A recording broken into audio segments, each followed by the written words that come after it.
आप सभी का वेलकम है नेत्रा के ऑनलाइन प्लेटफॉर्म चैनल में। देखिए, आज का टॉपिक है छत्तीसगढ़ का इतिहास और मैं आपको बहुत ही इजी तरीके में इसको आपको समझाऊंगा। देखिए, मुश्किल से ना 5 से 10 मिनट लगेगा ये टॉपिक को समझने में। और आपको जो जो इम्पोर्टेंट है, जो जो एग्जाम ओरिएंटेड है, वही वही चीज़ें हम लोग कवर करते हैं। ठीक है। इससे पहले भी मैं वीडियो डाला हूँ, गुप्त वंश का है जनगणना, आप देखिएगा, उसको भी आपको अच्छा लगेगा क्योंकि बहुत शॉर्ट में और जो जो पूछा जाता है वही वही क्वेश्चन हम लोग उसमें कवर भी किए हैं। ठीक है। तो चलिए आज का टॉपिक हम लोग इतिहास की स्टार्ट करते हैं। ठीक है। बताइएगा आप लोगों को कैसा लगता है ये टॉपिक। तो चलिए स्टार्ट करते हैं। तो देखिए, जो छत्तीसगढ़ का इतिहास है इसको ना हम 3 भागों में बांटा गया है। ठीक है। पहला है देखिए प्रागैतिहासिक काल, दूसरा है आदि ऐतिहासिक काल, तीसरा है ऐतिहासिक काल। ठीक है। इसको 3 भागों में बांटा गया है, आप याद रखेंगे। तो देखिए, जो आज हम लोग का टॉपिक है वो है प्रागैतिहासिक काल का। ठीक है। अब इसको छत्तीसगढ़ में 4 भागों में बांटा गया है। एक है पूरा पाषाण काल स्थल, दूसरा है मध्य पाषाण काल, तीसरा है उत्तर पाषाण काल, चौथा है नवपाषाण काल। ठीक है। अगर आप भारत के परिप्रेक्ष्य में जाएंगे तो प्रागैतिहासिक काल को 3 भागों में बांटा है। क्या क्या? पूरा पाषाण काल, मध्य पाषाण काल और नवपाषाण काल। उसमें 3 है, लेकिन छत्तीसगढ़ में 4 भाग में हम लोग पढ़ते हैं। तो इसको भी आप याद रखना, थोड़ा सा ये डिफरेंस है। ठीक है। कभी कभी कूट वाले क्वेश्चन में आजकल पूछ देते हैं।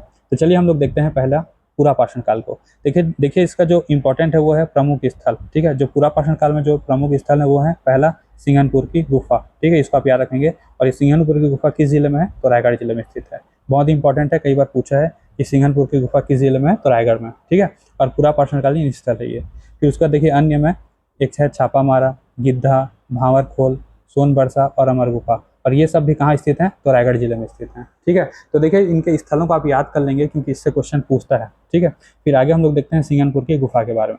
देखिए, जो इसकी खोज है किसने की थी? एंडरसन ने की थी। ठीक है। इसकी खोज किसने की थी? एंडरसन ने। कब? 1910 में। इसको भी आप याद रखेंगे। फिर देखिए, कहाँ है ये सिंघनपुर की गुफा? आपको बताया था कि ये कहाँ पर है? रायगढ़ जिले में स्थित है। इसकी स्थिति क्या है? तो देखिए, चावल ढाल की पहाड़ी पर स्थित है। एक बार पीएससी पूछ दिया था कि जो सिंघनपुर की गुफा किस पहाड़ी पर स्थित है? तो चावल ढाल की पहाड़ी पर ही स्थित है। यहाँ पर जो शैल चित्र मिले हैं, ठीक है, यहाँ पर वो किस रंग के शैल चित्र मिले हैं? तो गेरुआ रंग के यहाँ पर शैल चित्र प्राप्त हुए हैं। आप ये भी याद रखेंगे। ठीक है। आजकल ये रंग वाले लोगों को भी पूछ देता है, याद कर लीजिएगा एक बार। यहाँ के जो औजार मिले हैं कैसे मिले हैं? तो पत्थर के हस्तचलित कुदाल मिले हैं। ठीक है। और जो शैल चित्र की जो समानता है, मतलब जो भी शैल चित्र सिंघनपुर की गुफा में मिले हैं वो स्पेनिश, मैक्सिकन और ऑस्ट्रेलिया के वहाँ पर जो शैल चित्र प्राप्त हैं उसके समान मिले हैं। ठीक है। एक और फैक्ट याद रखिएगा आप लोग, यहाँ जो गुफा है वो कैसी है? तो ये दक्षिण मुखी गुफा है, आप ये याद रखेंगे। ठीक है।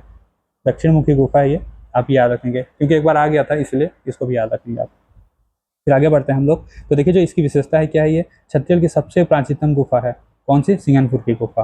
ठीक है। इसलिए इसको क्या बोलते हैं हम लोग? छत्तीसगढ़ का भीमबेटका भी कहा जाता है। ये जो भीमबेटका की गुफा है वो कहाँ पर है? एमपी में स्थित है। ठीक है। और वो सबसे प्राचीन है, इसलिए इसको भी हम लोग उससे तुलना करते हैं और इसको बोलते हैं हम लोग छत्तीसगढ़ का भीमबेटका। ठीक है।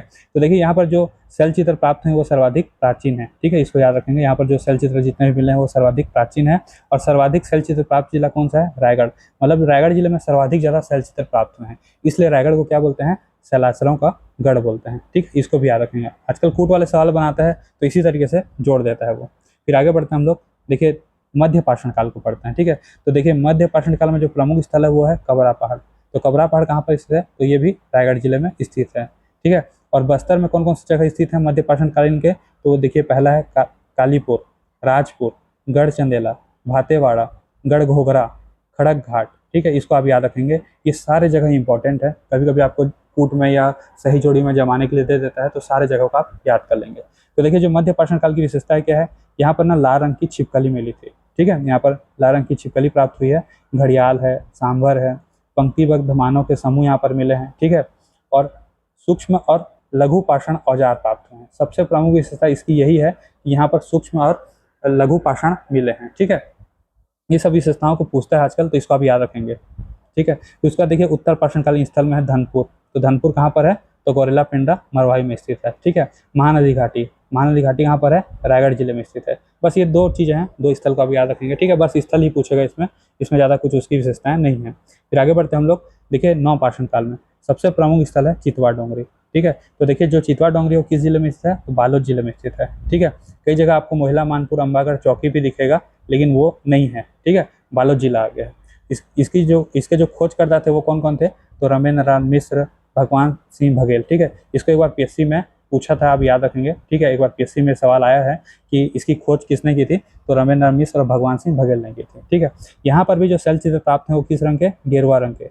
अगर आपको लगाना है, ठीक है, अगर आपको तुक्का लगाना है या गैस करना है कौन सा कलर हो सकता है जो पाषाण कालीन स्थल है, तो गेरुआ में आप टिक करेंगे, ठीक है। सब जगह का लगभग लगभग वही कलर है। यहाँ पर जो शैल चित्र प्राप्त हुए किसका प्राप्त हुआ है, ड्रैगन के, जो चीनी कला के प्रमाण हैं, ठीक है, मतलब चीनी कला के शैल चित्र यहाँ पर मिले हैं। कहाँ पर, चितवा डोंगरी में। कुल 27 शैल चित्र यहाँ से प्राप्त हुए हैं, इसको भी आप याद रखेंगे, ठीक है। चलिए आगे बढ़ते हैं। देखिए और 9 पाषाणकालीन स्थल कौन कौन से हैं, तो देखिए अर्जुनी, अर्जुनी कहाँ पर है, बालोद जिले में स्थित है, ठीक है। एक है टेरम, टेरम कहाँ पर है, रायगढ़ जिले में स्थित है। फिर एक बोनटीला, बोनटीला कहाँ पर है, राजनांदगांव में स्थित है। तो ये सब स्थलों से ना क्वेश्चन पूछता है, इसको आप याद करेंगे, ठीक है। देखिए कुछ अन्य स्थल को भी देख लेते हैं पूरा पाषाणकालीन। एक है कर्मागढ़, एक है बसनाझर, बेनीपाट, बोतलदा, ओंगना, लिखामाड़ा, ठीक है। इस सब जगह को भी आप याद रखेंगे, इससे भी कभी कभी क्वेश्चन पूछ देता है। तो देखिए जो आपका चैप्टर है ये कंप्लीट हो गया, ठीक है। आपको अगर अच्छा लगता है तो आप एक लाइक कीजिएगा, ताकि मुझे पता चलेगा कि आप लोगों को ये चीज़ें समझ आ रही हैं, ठीक है। और आगे मैं और भी कुछ कुछ सेशन ऐसे लाते रहूँगा। और अगर आपको जुड़ना है तो हमारे आप टेलीग्राम चैनल नयात्रा से जुड़ सकते हैं। अगर आप हैशटैग नयात्रा भी सर्च करेंगे, चाहे यूट्यूब हो चाहे टेलीग्राम हो, तो आपको हमारा चैनल दिख जाएगा। चलिए फिर हम लोग मिलते हैं अगले सेशन में।